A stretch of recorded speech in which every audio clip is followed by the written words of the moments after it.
मैंने शादी तुमसे नहीं बल्कि तुम्हारे करोड़ों की प्रॉपर्टी के साथ की है। ये कहना था इस औरत का, जिसका नाम है सपना पांडे, जो शादी के बाद सपना त्रिपाठी हो गई थी। ये बगल में जो इंसान खड़ा है, ये सपना का पति है, जिसका नाम है ऋषभ त्रिपाठी। और अब ये इस दुनिया में नहीं है। क्यों नहीं है? इसका कारण इसकी पत्नी ही है।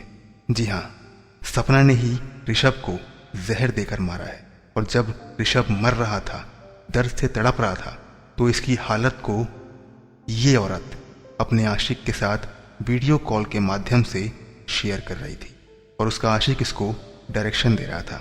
दरअसल सपना और ऋषभ की शादी सन 2020 में हुई थी।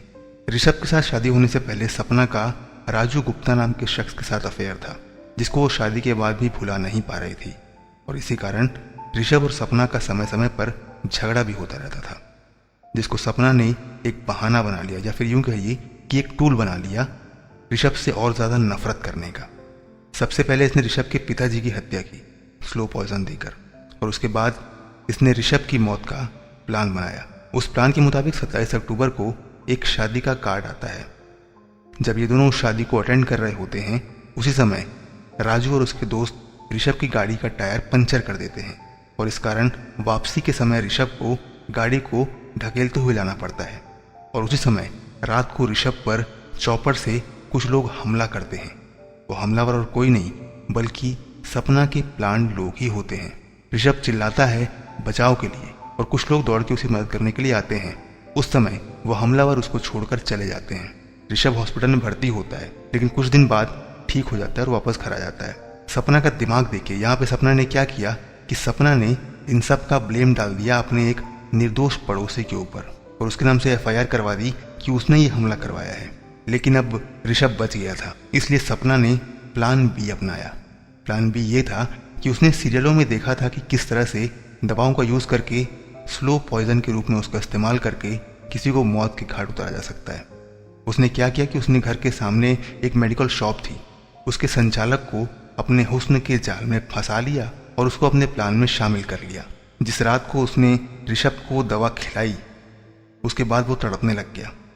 जब वो तड़प रहा था तो उस समय सपना अपने प्रेमी के साथ चैट कर रही थी और अपने हस्बैंड की कंडीशन उसको लगातार बता रही थी और वो प्रेमी उसको डायरेक्शन दे रहा था। इसी बीच उस प्रेमी ने कहा कि अब सही समय है, अब वीडियो कॉल करो।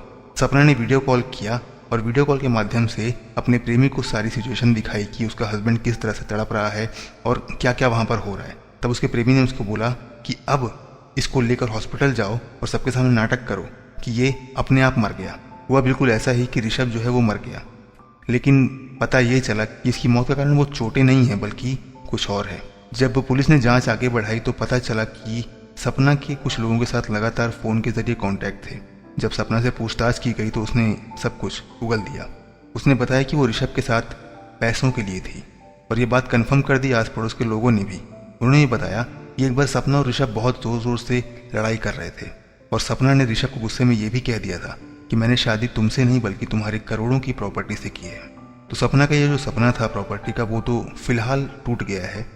लेकिन अगर सपना को हमारी फेमिनिस्ट कोर्ट के द्वारा कुछ समय बाद अच्छे बिहेवियर के लिए छोड़ भी दिया जाता है, जो कि पॉसिबल है, छोड़ा जा सकता है उसको, तो भी ऋषभ के पास अभी भी करोड़ों की प्रॉपर्टी है।